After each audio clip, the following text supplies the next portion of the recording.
everyone, and welcome to today's webinar. So today's webinar will be on slashing energy bills through efficient smart homes. My name's Johanna Boya, and I'm the lead electricity analyst at IEEFA Australia, and I'll be chairing today's session. For those of you who are new to IEEFA and haven't heard of us, we're the Institute for Energy Economics and Financial Analysis, and we provide research and analysis on energy and finance issues with the aim of accelerating the transition to a diverse, profitable and sustainable energy economy. And our work is philanthropy funded, it's independent, it's all evidence-based, and it's freely available on our website where you can subscribe to any updates if you'd like to. So our webinar today is going to be focused on how households can reduce their energy bills through energy upgrades. And we're joined by two fantastic speakers. We have IEEFA analyst Jay Gordon, and we also have independent consultant and author, Tim Foley, who's our guest speaker for today. So the agenda for the webinar will be, first of all, Jay will present on his household energy upgrades report that he's recently published. And then we'll have a discussion with Tim Foley on his experience in the household energy upgrade space. And then we'll have time for Q&A from the audience. So please put any of your questions in the Q&A box, and we'll get to those at the end of the webinar. So first of all, we'll be hearing from Jay Gordon, IEEFA Energy Finance Analyst. Jay previously worked at Climate's Work Centre, where he led the organisation's energy system modelling capabilities. And Jay's been researching electrification and household energy upgrades at IEEFA for a few years now, and recently published a report with some fantastic modelling in it called A Focus on Homes, Not Power Plants Could Halve Energy Bills. And Jay will be taking us through that research today. So I'll pass it over to Jay. Thank you. Thanks very much, Johanna, for the intro, and thanks to everyone for making it to the webinar today. As Johanna mentioned, the slides that I'll be taking you through are drawn from our latest report, A Focus on Homes, Not Power Plants, as an effective way to cut energy bills. So I thought I'd start with a little bit of context and scene setting behind the work that we did. And that's really reflecting on the fact that Australia is at a relatively advanced position in its energy transition compared to a lot of places globally. We've made a lot of progress on the road towards high uptake of renewables. And in recent years, analysis by the Australian Energy Market Operator has confirmed that renewable energy uptake has placed downward pressure on wholesale electricity prices. What does that mean exactly? It means that the price of producing electricity is less than what it would be in the absence of renewables. And I think the graph on the left here is sort of one example that helps explain why that's the case. So the white line that you see in the graph here is the average wholesaler price of electricity, how that varies across the day. And this is averaged out across a year. And the yellow shape there is the amount of energy, in this case, generated from rooftop solar throughout the day. Solar, as a form of renewable energy, has nearly zero marginal cost of generation when it is generated. And so we do see a very clear trend where as rooftop solar ramps up in the middle of the day, and large-scale solar as well, this does drive wholesale costs down. Although, as you'll see, we do still see higher wholesale costs before and after the solar period. So the question we wanted to explore is that if we are seeing those impacts happen where solar is reducing wholesale electricity prices in the middle of the day, why are we still in a situation where households are experiencing high and rising energy bills? And this is certainly something that we're seeing through the regulated price increases with the default market offer this year still passing through fairly significant price increases to many customers in terms of retail electricity prices. At a high level, we can talk about a few drivers that have been leading to those higher energy prices. And some of these are the factors that tend to be discussed in the market operators' reports. It's things like high fossil fuel prices and often volatile fossil fuel prices. These still have an impact on our electricity systems, considering that we do still use coal and gas to generate a considerable portion of our electricity. And of course, high gas prices also impact households that use gas directly. Secondly, is that as Australia's fleet of coal power stations ages, we have also seen increasing reliability issues with those, including leading to outages, which can mean that more expensive sources of generation have to step in, like gas. And then another large factor that's really important to consider behind household energy prices is the cost to deliver power via the networks. Those costs are often the largest component of your final electricity bill, And IEEFA analysis has found that these are higher than they need to be through factors such as supernormal profits. So there's a lot of analysis out there around these factors, and they are all very important if we're thinking about how we reduce the price of energy.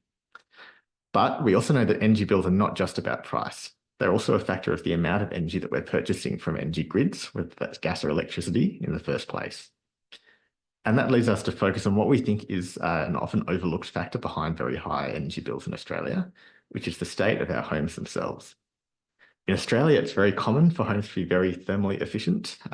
For a very long time, we had no thermal efficiency standards for new homes. And so existing dwellings in Australia often reflect that with very poor, limited, sometimes no insulation, very prone to drafts, and very bad at retaining heat in winter and cool energy in summer. And it's very common to use inefficient appliances for our major energy source, end users. So things like heating and hot water and cooking. And so this is really the focus of the analysis that we recently published, looking at the range of upgrades that can be made to Australian homes that would have a material impact on lowering their energy bills. And to give you a broad flavour of the types of things that we're talking about, we can kind of group these into different categories. So one category would be around thermal efficiency upgrades. This is about those improvements that can help homes to stay more comfortable by retaining more heat or coolness, by improving aspects of the building shell itself.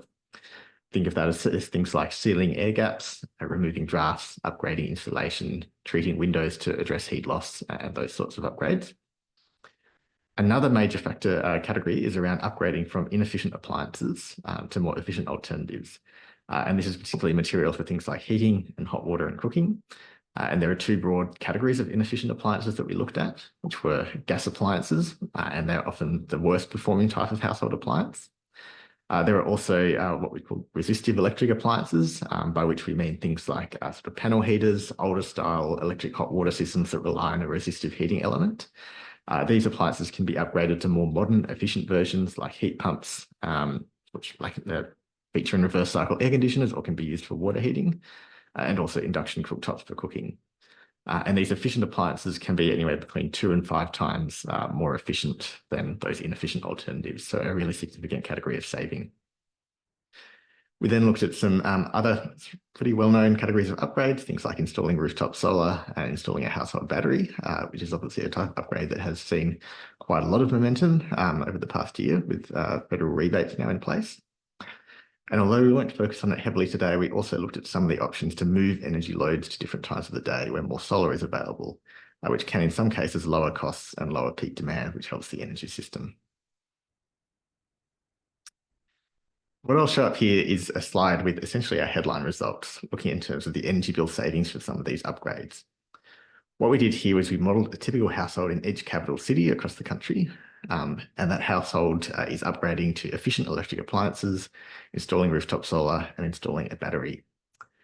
What you'll see is that the savings from each particular options might vary a bit city to city, depending on factors like climate and what types of appliances are more common in different regions. But the overall outcome was fairly consistent, showing that these upgrades could potentially lower overall energy bills by 80 to 90%. And while that seems like a really remarkable outcome, it really reflects a situation where we see households completely eliminating their gas bill entirely, if they have one, households substantially reducing their energy consumption through far more efficient appliances, and then households meeting much more of their remaining electricity demand via their own rooftop solar system with help from that battery. As a bit of example, I'm going to zoom in on just one city as a case study, and this is looking at Melbourne. So for this example, we looked at a house that it's quite typical of Victoria and uses gas for its main energy uses. So they would have a gas ducted heating system, a gas hot water system, and a gas cooktop, which is quite a common setup in Victoria. And this household was paying around $3,700 for their total energy bill, which includes an electricity and a gas bill. The biggest saving that we saw for this home came from when it switched those appliances to more efficient alternatives, upgrading to reverse cycle air conditioners for heating, a heat pump hot water system, and an induction cooktop. And once they've made those 3 upgrades, they're in a position to disconnect from the gas network entirely, which, while it does incur a small upfront cost, it can be quickly paid back by no longer having to pay your annual or your daily fixed gas charges. And so the combination of those upgrades ends up saving over $1,400 a year on their energy bill. Next for this household, we added a rooftop solar system. This is looking at an 8 kilowatt system, which is a fairly standard size that many households are installing today. And that delivered another significant saving, over $1,100 a year, as that home is now largely not having to purchase electricity during the middle of the day throughout most of the year. And finally, we added a battery, saving an additional $540 a year for this household. And so this saving reflects the home eliminating not just its midday energy, midday need to purchase electricity from the grid, but also meeting its own consumption during the evening periods, particularly in summer, as that battery is charging from the rooftop solar and meeting more of the home's energy demand. And it's really important to point out here too that this is really a case of the whole being greater than the sum of the parts with these upgrades. For example, this particular home would not have seen such significant savings from solar and batteries if it was still using gas appliances. There are a lot of interactions between these upgrades, which mean that combined, they can deliver much greater benefits. There's another category of upgrade that is not covered in that chart, but it's very important to talk about, and that's around thermal efficiency improvements. So it might seem like an obvious thing to state, but essentially improving the thermal efficiency of a home will have a compounding effect with a lot of the other upgrades. So that's to say that irrespective of what configurations of appliances you have, where you might be at in terms of that journey of installing other household energy upgrades, the more thermally efficient a home is, the lower its running costs will be. And this is especially prominent in regions where heating or cooling makes up a very large portion of energy demand. So what this graph is showing is how energy consumption fall as the star rating of a home increases, which is a reference to NAFA's star rating, which is a particular tool used in Australia for assessing the thermal efficiency of a home. It's not the only tool, but one that we've used as a reference in our model. Now, it's probably fair to say that most Australian homes do have a lot of potential for improvements to be made to their thermal efficiency. But an important point to highlight is that it really is always far more cost effective to be building those homes to be more thermally efficient to start with, rather than having to retrofit a lot of homes later. And this is why things like having thermal efficiency requirements built into the National Construction Code are so important. So up to now, we've focused on the direct energy bill savings from these home energy upgrades, but there's another really important category of benefit to look at, which is around how can they support the wider energy system. And there are a few examples of this. So the first one that I'm going to focus on here is around reducing gas consumption. The graphs on the right here show the energy consumption for this typical home in Melbourne that we modelled on a typical day in winter, before and after they upgrade from gas to efficient electric appliances. The orange shape here on the left graph, all that orange shape is essentially their gas consumption, with the vast majority of that being for gas heating. In regions that use gas for heating, particularly Victoria, but also places like the ACT, transitioning to an all-electric household can actually have a very significant impact on reducing gas demand at a statewide level. Now, that obviously has some direct benefits in terms of reducing greenhouse gas emissions. However, it can also be very helpful for other gas users who might not yet have the option to electrify, such as some parts of industry. In Victoria, for example, we know that the historical source of domestic gas, which is in Bass Strait, is nearing depletion. And so there are projections that the state may face risks of gas supply shortfalls over the coming years. But by reducing gas demand, particularly in the context where it makes a lot of economical sense, such as the residential sector, we can actually mitigate some of that shortfall risk without needing to lock in new gas infrastructure, which might carry high costs and high emissions. And just as a quick aside on this note, is to say that in Victoria, we are starting to see the early signs of a shift away from household gas consumption playing out, and that having impacts at a broader system level. The graph on the left here shows the amount of gas used per household in the second quarter of the year, one of the highest quarters in terms of gas consumption in Victoria. This data is coming from AMO, and is essentially what we're seeing here is a steady downwards trend emerging from about 2020. If we look back at the historic use of that graph, we can see that there is often a bit of natural variability in the rate of gas consumption for a household over time. But historically, that's been linked to the weather. So in years with cooler winters, households consume more gas for heating, which makes a lot of sense. And if we look at how that relationship has appeared in the past, we can see that up until 2019, it was a pretty clear-cut relationship with household gas demand, which is the axis on the left there, the y-axis, responding largely to weather, which is measured by a factor called effective degree days here, which is the x-axis.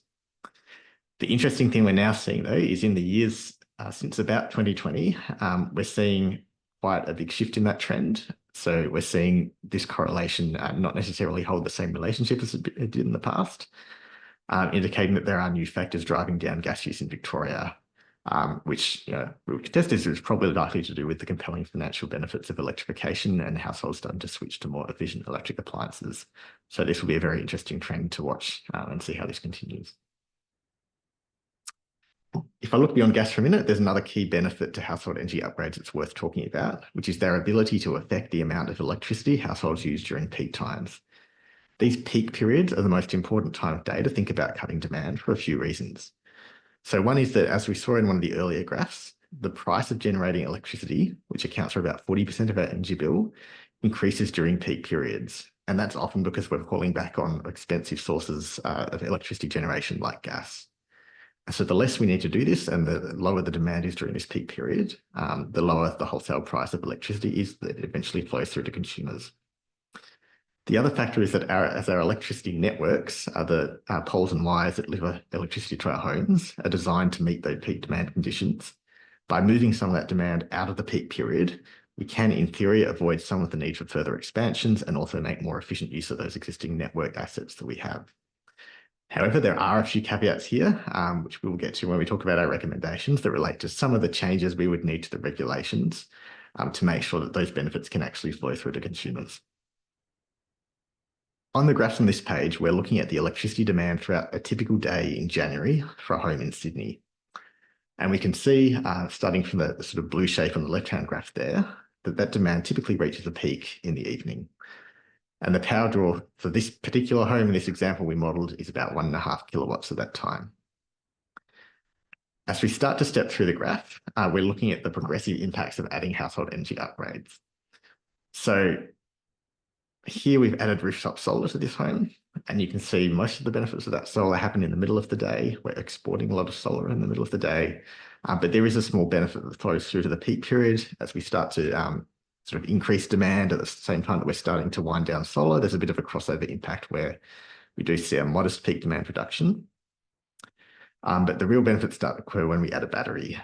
So in this particular household we modelled on this particular day, adding a battery means that home can fully charge the battery up from its rooftop solar and then meet the home's energy demands for the rest of the evening and in fact overnight, now effectively having no demand from the grid during the peak period. And finally, if we look at a scenario where that battery can actually export some of the excess charge that it might have after it charges from the solar, there's actually a potential to make a positive contribution back to the grid during a peak period by exporting when it's the most valuable to export that energy. So I think in summary, we say like from these results, the picture looks pretty good for home energy upgrades in terms of the benefits they can deliver to households, the benefits they deliver to the grid. And in fact, a lot of those upgrades are quite economical. So if we look at upgrading to efficient electric appliances, for example, if this is something that household is doing when its existing gas or inefficient appliance reaches its end of life, you can have a pretty economical payback period, usually well below 7 years in most states and territories. And in states and territories that have supportive rebate programs, sometimes that payback is very low and almost instant. So that begs the question of, why are we even talking about this then? So if this is so economical and so beneficial for consumers, what's stopping more consumers from taking up these upgrades? And I think there's two key areas of barriers that I'd like to focus on here.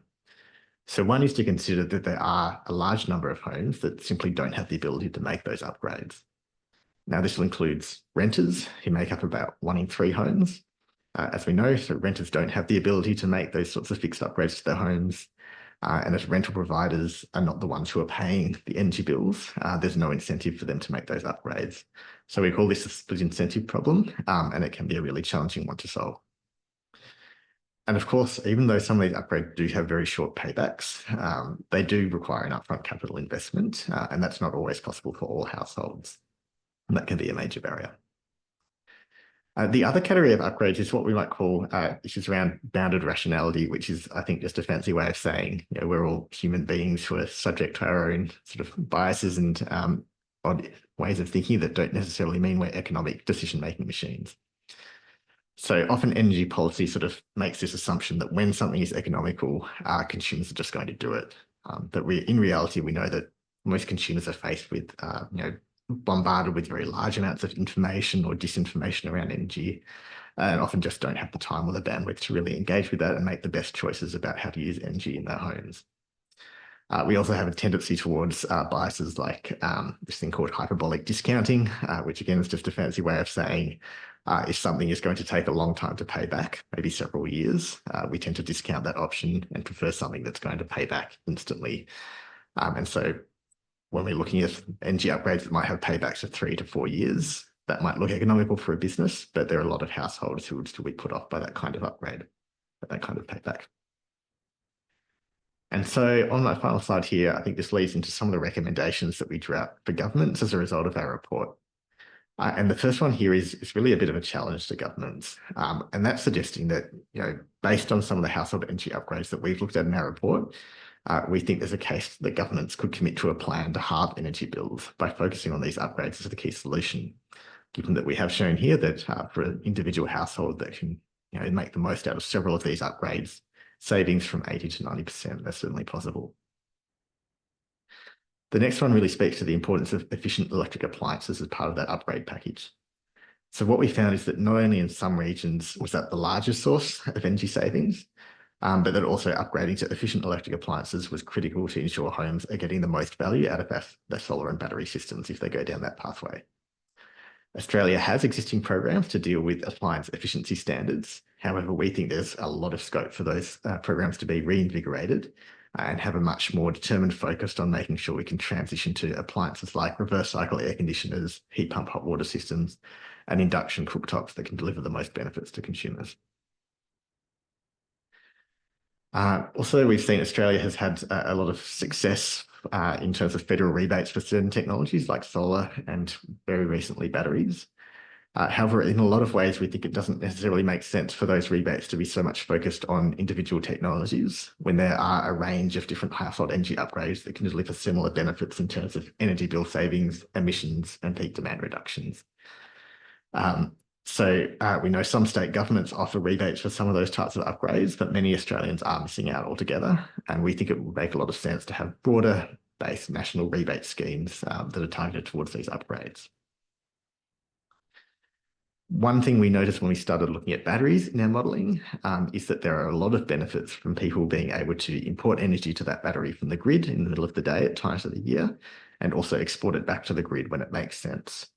However, on most of the energy plans that we're retail plans that you might be on at home, there aren't very many benefits from doing that, or the benefits are very small. So we think there's an important role to have better designed pricing structures that actually reward consumers for using those batteries in ways that support the grid. And the final point, one that seems a bit technical, but is very important, is that we really need to review the way we regulate our networks, both electricity and gas. So it's very likely that well-managed household upgrades, solar and batteries could allow us to use our existing electricity networks more efficiently and reduce demand at peak times. But as we've mentioned, the current regulations don't often allow for those benefits to pass through. And furthermore, as customers start to leave the gas network in large numbers, which is in very early stages starting to happen in places like Victoria, and also if customers start to leave the electricity network, at least on many days of the year, by installing solar and batteries, there are risks that some of those costs they were paying for may be transferred to other customers. And these sorts of risks are really a product of the way we have regulated these networks historically, which was not designed with the foresight of the type of technologies that we're seeing consumers install today. With that, I'll wrap up this presentation. Thanks very much for your time, and I'll pass back to Johanna. Thanks so much, Joe, for that fantastic presentation. So it's clear household energy upgrades are a really significant opportunity for households to reduce bills. Jay's research can be found on the IEEFA website, and Julie from IEEFA also put the link to the report in the chat. So please take a look, and you can find lots more details in the report itself. And we've had a few questions come through, which is great. We'll get to those at the end, and please include any other questions that might come up. And also a recording will be sent at the end of the webinar for somebody who had that question as well. Okay, so next up we will have a discussion with Tim Foley, Tim is one of Australia's leading voices in home comfort and energy efficiency, and he'll be discussing with us insights and his experience as an independent consultant, creator of the My Efficient Electric Home Facebook group, which has 140,000 members, and author of the My Efficient Electric Home Handbook, which I have right here and is a fantastic read so far. Thanks so much for joining us today, Tim. Thanks for having me. So, Tim, in your book, you describe yourself as a home comfort and energy advisor. So I'm curious, what was your journey in becoming a home comfort and energy advisor? What drew you to this path? I'll probably start by saying that I migrated to Australia to work in the gas industry. Um, that was some time ago. So we're working with the likes of SO and BHP, particularly in the Bass Strait, which we described before, is largely depleted these days. Yeah, it was squarely working with the fossil fuels, but then along came the climate emergency, so had to get out of that sort of business. And then at one point at Melbourne Uni, we're doing a number of things, but we happened to do some economics like you guys have done here, but this was 10 years ago. We worked out that it was a third the cost to heat with a reverse cycle air conditioner instead of using gas heating. So factor of three difference there. So that was a big news, and a big win even before we had the cost of living crisis. So I guess since then, in the last 10 years, I've been on a bit of a campaign to just let people know about that. And good on IEEFA getting involved with this as well and publishing a fantastic report. Along the way, then in the last 10 years, yes, I started the Facebook group My Efficient Electric Home, which in the first year had 500 members, but now we get like 700 members a week coming in there, as you said, up to about 143,000 now. I started a business where I go into people's homes. I'll spend 3 hours with them in Melbourne and around Victoria. And I've done some Canberra homes as well, but just offering advice as to how they can make the improvements that Jay described. What's the order of going about it? What's the best bang for buck? Often you see the priorities change during the course of the discussion. So I've been in over 1,000 homes doing this sort of thing. There'd only be a few other people that have been in that many homes doing this sort of thing for the last number of years. And then at one point, I did a podcast, and that led to a person ringing me up and say, "Hey, if you wrote all that down, we could make a book out of it." So that's where the book, My Efficient Electric Home Handbook, came from. That was published last year. And since then, I've probably had about 100 different opportunities like this one to talk about these things. So there's certainly a lot of community interest in this topic. Thanks, Tim. Yeah, it's great to see the growth of that Facebook page and the interest that this is really generating, because it's such a big opportunity to bring those bills down. So I'm wondering, what are the main problems that clients come to you with, and what really leads them to seeking out your support? So you've seen 1,000 homes or more. What are the key challenges that households are really facing? Yeah, and people who've been in this business longer than I have know the answer to that. Particularly in Melbourne, it's comfort or discomfort. So what really, people might get a big gas bill, they might get a big electricity bill, but still they sit on that. They don't necessarily move. But what has been causing people to ring me up is they're uncomfortable in their homes, whether that's the first cold weather we get or the middle of winter, and then the same in the summer when we get a heat wave and people are uncomfortably hot in their homes. So comfort is a big driver for people to pick up the phone and make a call to a consultant like myself. I guess I could say, sure. I mean, I'm going to be visiting a client tomorrow, so they just got a $1,500 gas bill, which is not unusual. That's for 60 days. So that's about $25 a day that they're spending on gas. Whereas, another home might spend $2 or $3 to keep a house warm, using all the methods that Jay described. So, how do we get a home from using $25 for heating, get that down to about, no more than $5? So that's the sort of thing we accomplish. So that can motivate people. And another thing that's been a big motivator recently is free government money. So people hear about free government money, they want to get some. And certainly the big federal battery rebate is attracted a lot of interest recently. But down here in Victoria, we've got a lot of rebates up to, I don't know, even $6,000, $7,000 off you can get, by replacing your heating system, getting rid of the gas heating and onto a reverse cycle system of one sort or another. Plus, there's rebates for hot water as well. So, yeah, that can be another motivator. People want to find out about the free government money. Yeah, fantastic. So very interesting that it's comfort. I mean, that's so important, having a warm house in winter and a cool house in summer. Yeah, Um, have that's why I call myself a home comfort and energy advisor, as opposed to a lot of other people who call themselves an energy assessor, which okay, that's another description. But I call myself a comfort and energy advisor, which my wife thought was very strange, but we're going with it. I like it.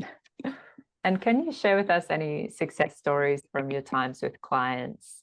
Are there any interesting studies where, or cases where you've seen really good results?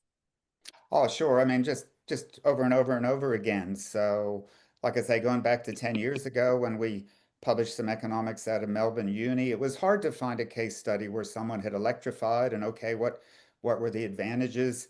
And even 10 years ago, it wasn't necessarily a big economic winner to get off gas. But 10 years ago, that's when they started exporting liquefied natural gas out of Queensland. And that's when the whole gas market was turned on its head. It went from being a buyer's market to being a seller's market. And the price of gas has just gone up, up, up since then. Meanwhile, the reverse cycle air conditioners just keep getting better all the time. Their heat pumps, hot water heat pumps, keep getting better. And also with the solar, people don't get as much money for exporting their solar anymore with the feed-in tariffs. So a lot of people are looking around saying, "Hey, how can I get more value out of this solar electricity I've got here?"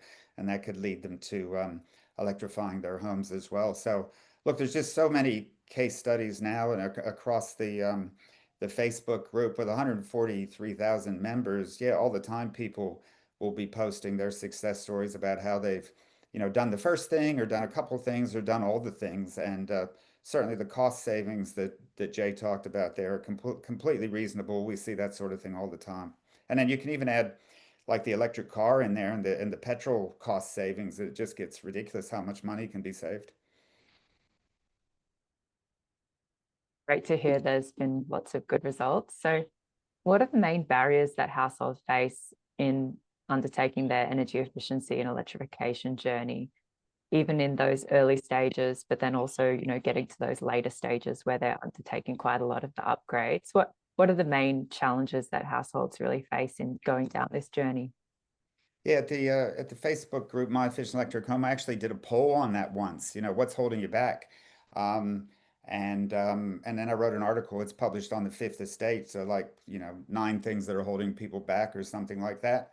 I suppose number one is information, and so that's the advantage of people who find the Facebook group. Chances are, they no longer have a problem of too little information. They suddenly have a problem of too much information because there's quite a lot there. And folks could also get hold of my book if they wanted to. There'd be a lot of information there to get them started. Number two is probably sure, like was said, with if you're a renter, there's only so much that they can do, so that holds a lot of households back, of course, the renting. And then the other thing it would be the financing. So yeah, these things can cost upfront money. So the financing could be something that's holding them back. But when people ask, and I see we have a question in the chat, what's the upgrade cost? One thing I like to mention is there's still a lot of homes out there that they're heating with gas, even though they've got a perfectly good reverse cycle air conditioner just sitting there in the lounge room. But they just really haven't heard the news or been convinced of the news or gave it a good go. So some of these upgrades cost nothing. I mean, you might have to go buy a couple more batteries for your remote control, but that's about it. Push the button on your air conditioner and start saving immediately.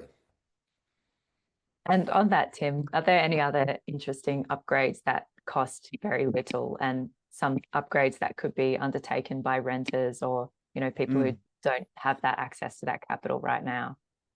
Sure, yeah, and in fact, the whole last chapter in my book, I just went back through all the ideas and prepared a separate chapter for renters, so things that they possibly could take on. Yeah, heat with there will be some rental places where there's a gas heater, there's electric panel heater, and there's an air conditioner, and so make sure you make the right choice about which heater you should be using. It's the air conditioner. That'll be cheaper by a factor of 3 or 4 or 5 compared to those other methods. There's a filter in there that can be DIY cleaned, so make sure you understand how to clean the filter for an air conditioner. Some, there can be a fair bit of draft proofing that a renter can undertake, either because, they can seal up a wall vent and then, unseal it later if that's the way they want to leave the property when they leave the property. Or sometimes you can do some sealing of things around, gaps around window architraves, etc., where the landlord's not really going to notice what you've done if you've done a decent job. There's certainly a lot of how-to information in the forms of DIY videos that people can find for the draft proofing. And one that people like to hear about as well is the bubble wrapping of the windows. So yeah, sure, getting double glazing for your own home could be expensive or impossible for renters. But actually, if you have a particularly cold window and there's not much to see out there anyway, you can get some bubble wrap on the window, and that's actually a very effective means, practically as good as double glazing for making a window a lot warmer. So some renters do that sort of thing. Great, thanks, Tim. Some really good ideas, and I definitely need to figure out how to clean my air conditioner. So I read that in the book and thought, oh goodness, that's Oh a my, job I've yeah, got oh to my do. gosh. I mean, I've been in the homes of like a CSIRO scientists, and they didn't know that there was a filter in the air conditioner. We're not born knowing this stuff, but you ought to, with any piece of equipment, you ought to think there's something here I probably don't know.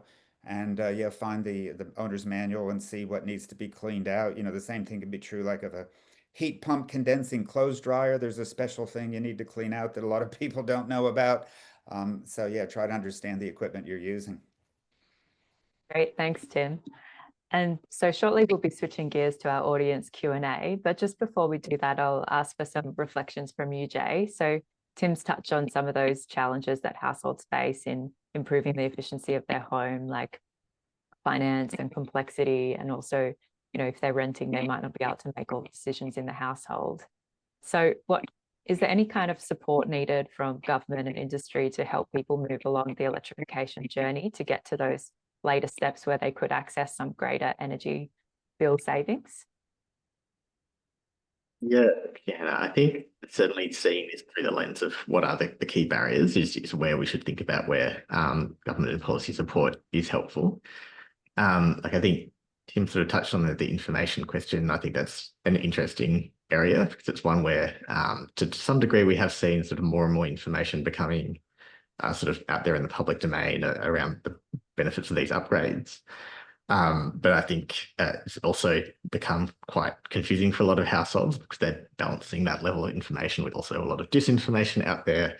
And so I think, thinking through how we actually make sure customers are getting that information from a really trusted source is very important, and how we counter disinformation, things like assessments they might hear when they contact a plumber and try and get a heat pump installed, and they recommend that against that. And we see a lot of those sorts of stories popping up.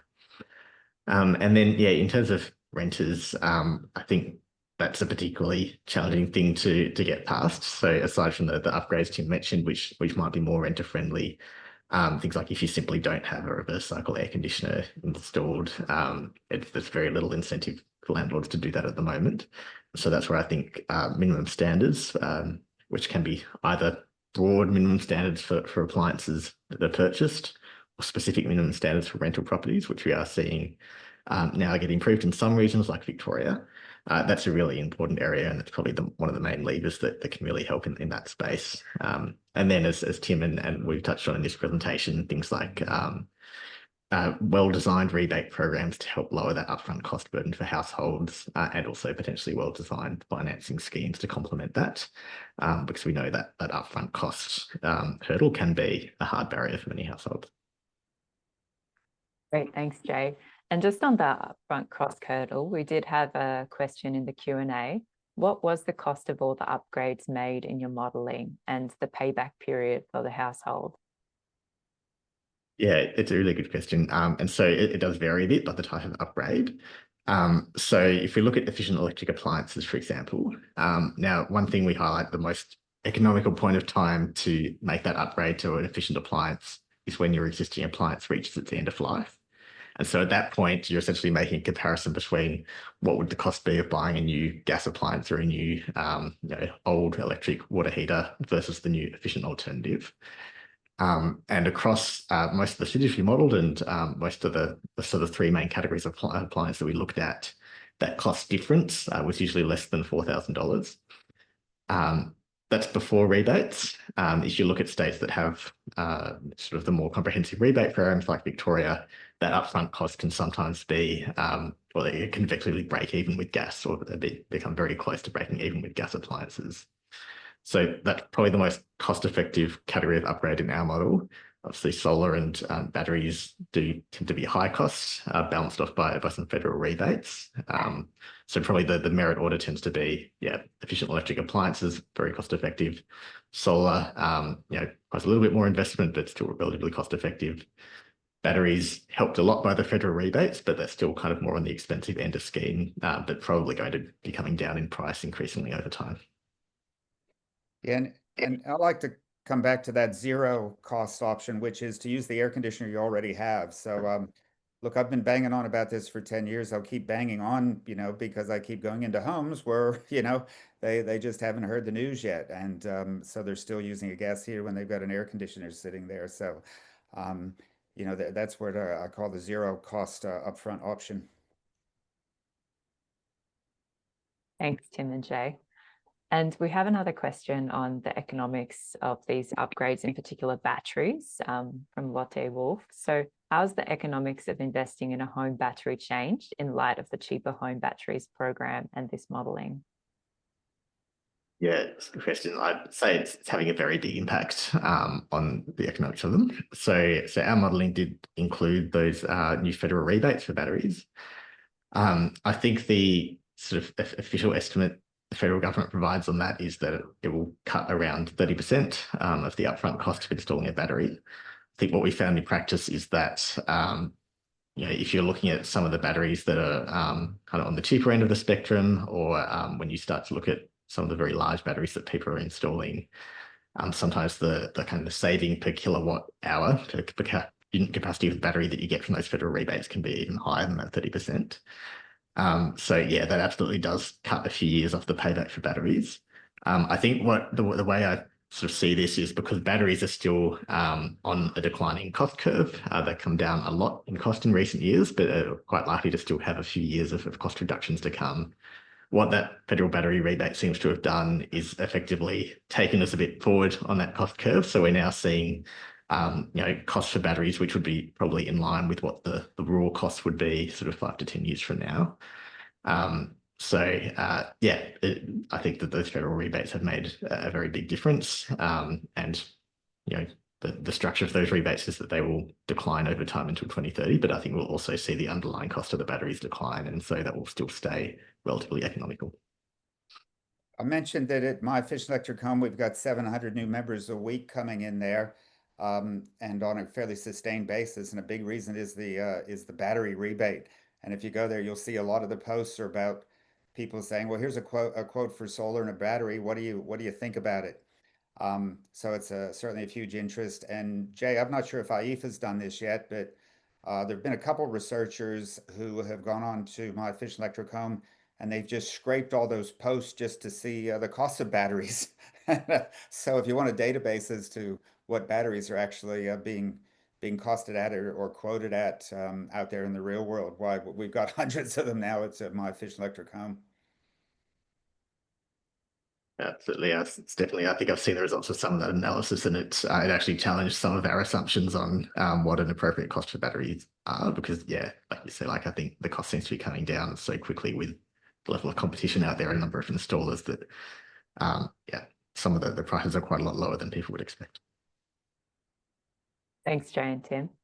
We have another question on kind of the investment angle and payback. So energy efficiency upgrades act as a force multiplier of other CER investments. Have you been able to quantify the magnitude of that multiplier? That's from Ian Griffiths. Yeah, it's a really good question. It's not something that we've quantified in our modelling. I think we absolutely saw the effect where, even just looking through those waterfall charts of the upgrades we did model, so your efficient electric appliances, solar and batteries, you could cut that kind of different ways and look at different ordering of the upgrades, and you do consistently see that having the more efficient appliances will multiply the benefits of those upgrades. We haven't explored so much the interactions with thermal efficiency upgrades on top of those, because as we know, like thermal efficiency upgrades will tend to compound with those benefits because you're just making it, more cost effective to heat your home and cool your home in general. It can be sometimes a little bit more challenging to generalize the cost of thermal efficiency upgrades because of just the diversity of housing stock we have in Australia, and so the types of upgrades that you might need to apply to a home that is on a concrete slab and was built double brick in the 80s would be very different to something that's suspended timber. And different homes already have different levels of ceiling insulation and that sort of thing. So I think it would be good to have a bit more sort of work around understanding different costs for different archetypes of homes and how they can play into it. But certainly on the benefits front, I think you're right that you see compounding benefits from combining those upgrades. But be a space to be good to do more work in. Coming back to the comfort question, RMIT, Alan Pears and others published an article where they did the computational fluid dynamics to look at how a reverse cycle air conditioner might perform in a room that had a good thermal envelope versus one that had a poor thermal envelope. And the point is improving your window coverings, getting some insulation into the roof space and the walls, draft proofing. Those are things that will make it easier for any heating system to be able to satisfy you. So I tend to think it's quite hand in hand as you're going over to heating with a reverse cycle air conditioner that will be different than gas. It could still put a pile of energy into a home. I mean, there's no doubt gas is powerful and hot, but you can get that sort of thing coming out of an air conditioner as well. But it may all just leave the building if the home has a poor thermal envelope. So kind of hand in hand, be looking at improving window coverings and closing those blinds at night, the draft proofing. That's some of the low-hanging fruit. Maybe even the bubble wrap on the windows. And then there are businesses that can retrofit blow insulation into walls, which can be fairly non-invasive. So all those sorts of options will make it easier for any heating system to satisfy. Great, thanks, Tim and Jay. So we have a few questions on the household energy assessment space. So are people willing to pay for an energy assessment? And then we also have another question. Is there a recommended training course for doing house assessments and for offering personal recommendations? So Tim, you might have some thoughts on that. That would be helpful for our audience members. Yeah, in terms of training, et cetera, or mechanisms that are out there, probably for the last 10 years or so in Victoria, we've had this thing called the Residential Efficiency Scorecard. So Google the Residential Efficiency Scorecard and you can see what's out there. And this is a method where the assessor comes in and actually puts their head up in the roof space to assess the roof space insulation, measures every room, measures every window, fairly promptly puts a lot of information into a laptop or iPad, and then push a button and you can get this star rating coming out of the thing. So that's one form of energy assessment. Now, more recently, we're seeing the creation of a thing called the NATHERS whole of home or whole of house. NATHERS National Home Energy Rating Scheme had been the method that was used to develop a star rating for a new build home or a major renovation. So it's a little bit different than the scorecard, but it's been around for a while and had been a mandated thing. In the past we had the 5-star house rating, or then that was increased to 6 stars and now 7 stars. So that's the NATHERS method, but that was more for new homes than existing. But now NATHERS, who's ever behind that, has come up with a whole of home scheme where, like the scorecard, they will actually look at which equipment are you using to heat the house so that you get a true understanding of the costs of operation, which in the past NATHERS had kind of ignored that. They didn't care whether you were heating with a expensive gas or economical air conditioner. So that's another tool. And again, you can look at the qualifications needed to be able to operate those tools. But these days, I'll go into home. I don't use any of those tools. I just use my experience. Yep, you can check out my website. Some people are willing to pay me. It's not a full-time job. You couldn't raise a family on this sort of a career path. In Victoria, we do have some people offering the scorecard at $0. So a lot of people have signed up for that because it's free. How could it be free? Well, because a scorecard earns like a couple of the Victorian energy efficiency certificates. So in other words, it's subsidized by the government organized program to actually then offer a free energy assessment of a sort. So yeah, you can go from possibly being able to get a government subsidized free assessment to paying an experienced expert a lot of money. But like $400 or something. But then again, you may be looking at making investments at 10 or 20 or 30 or $40,000 when you start looking at solar and batteries and all that other stuff and electric car chargers, insulation, maybe replacing all your windows. So those are some big decisions, and sometimes it can pay to get some professional advice. Thanks, Tim.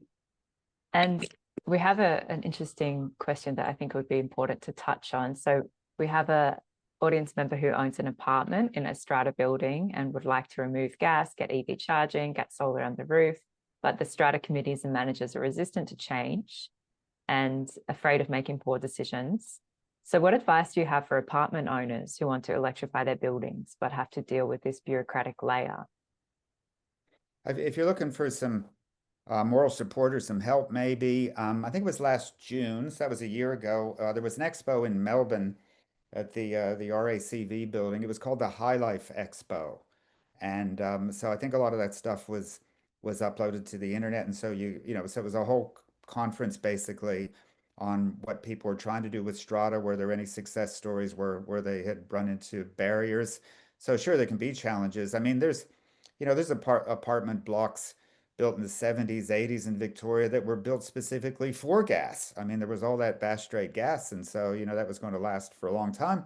And so they've got really puny electricity supplies, and it can be tricky to figure out where you're going to put your hot water heat pump, etc. And then what do you do about solar panels even? So yeah, there's certainly some real challenges out there with strata, but you can find some people to talk to who are also looking at the same challenges. And there have been some success stories.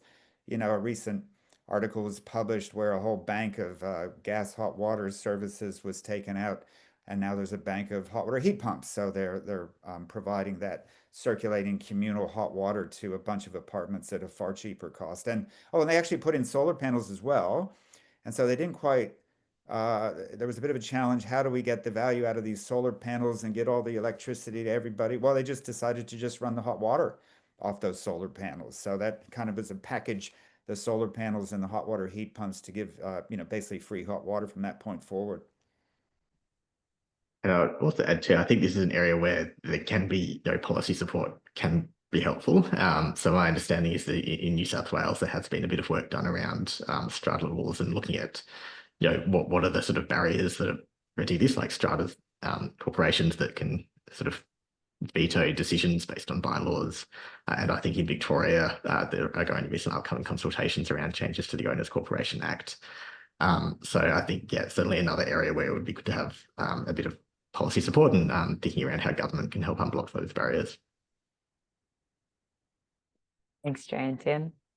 And Jay, we had a question on your modelling with the typical upgrade for a Melbourne house. What were the timescales for the energy upgrade? So the comment was appliance upgrades from gas to all electric before solar can sometimes increase household energy bills. And I'll also see if Tim has any comment on the timescales for energy upgrades that might be most appropriate. Yeah, absolutely. So the savings we showed were relatively agnostic of time. So we're sort of looking at the end outcome, kind of irrespective of when the specific upgrades happen. One thing we've generally said is that in terms of appliance upgrades, the most economical point to do that is when the old appliance reaches its end of life and needs retiring anyway. Now, that's not to say that you should always wait for that to happen. I think there's a lot of situations where, it would make sense for households to get on top of that if they're motivated enough and replace those appliances ahead of time. But in saying that, that sort of acknowledges that you might have, a lot of times, a house gradually making this transition over many years.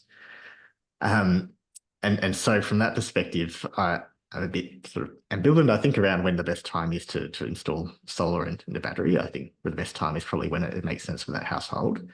But to your point, I think your point might touch on an interesting dynamic, which is around situations where electrification might lead to sort of more energy being consumed, and perhaps that's due to a factor that we call like the rebound effect, where previously the household might have been avoiding using the heater, especially the gas heater, because of high energy consumption, and now they get a more efficient electric appliance. They're able to use that more.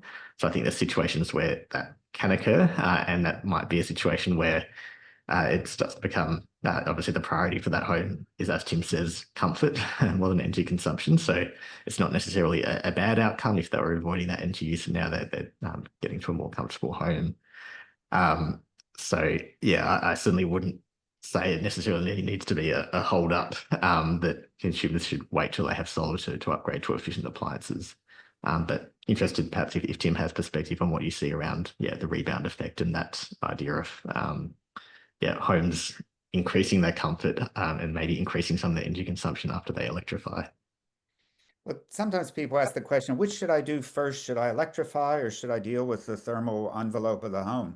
And I say, why not do both? And in fact, once like an advisor like myself leaves the home, the next thing the homeowner is going to do is they're going to be ringing up an insulator to get some further discussion and a quote on the insulation. At the same time, they can be ringing up someone to, change the heating system and get a quote on that. So, go out there and get more information, get some quotes for doing the things that make sense. Somehow you'll have to decide for your home what makes sense, and then start the process of getting more information in. Eventually, you'll do something first, but I don't think there's any right answer as to what you should do first. Possibly you'll end up doing both, but the first thing you'll do will be to go get some more information, actually see what the costs are going to be. Great, thanks, Tim.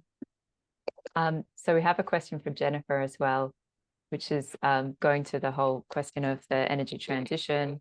Will customers throw up their hands if transmission costs increase electricity prices, making household decision irrelevant or less impactful? How can we mitigate these risks? Demand response, time shifting of energy. I'll tell you, one throwing up of hands that I'm concerned about is I'm a little bit concerned that maybe am working to get Victoria off of gas and people are just turning to wood. So I think anecdotally, we're seeing a fair bit of wood burning going on out there. And I guess that makes sense if people think gas is expensive and they see a bunch of wood sitting on the nature strip and they happen to have a fireplace or a wood burner, they're going to go burn the darn stuff, which has horrible health impacts for the community. So that's one thing to be looking out. Are we taking a big backward step by going back to burning wood or coal in the home? Watch out for that one, and avoid it because it's quite unhealthy, not only for the whole neighborhood but also for the people who live in those homes. Yes, it's definitely a big one to watch. Some parts of the country are quite a bit dependent on wood and have a lot of those issues with air pollution as a result. And I think in terms of the electricity transition as a whole, like it's a really valid point that there are risks that network costs in particular start to rise over time, and that flows through to higher prices and locks us into a bit of this cycle. I would absolutely say that a big potential benefit of these household energy upgrades are their ability to manage peak demand on the grid, which is a key determinant of those network costs. So I think certainly the things mentioned, Jennifer, so time of use shifting. So one thing we didn't really discuss here, but we looked at in our modelling was homes that are more efficient and can do their air conditioning in the middle of the day, can move that out of the peak period. Batteries have a very significant effect in a lot of cases in reducing peak demand. So all of these upgrades, I think they can play a key role. We do need to make sure that we have the right regulations and pricing structures and incentive in place to make sure households are rewarded and incentivized to do those actions. But it absolutely, I think household actions need to be a high priority in energy transition planning. Fantastic. Well, thanks so much, Jay and Tim, for this the fantastic insights and for sharing your deep experience. And thank you to our audience members for your fantastic questions. If you have any burning questions that we didn't get to, please feel free to email us. Our email addresses are on the IEEFA website, and sign up to the IEEFA website for any updates on our research if you're interested to learn more on what we do. And a reminder that Jay's full report is available on IEEFA's website, and Tim's My Efficient Electric Home Handbook can also be purchased online. So thank you so much, Tim and Jay, for sharing your experience with us today. And thanks so much to all of our fantastic audience members.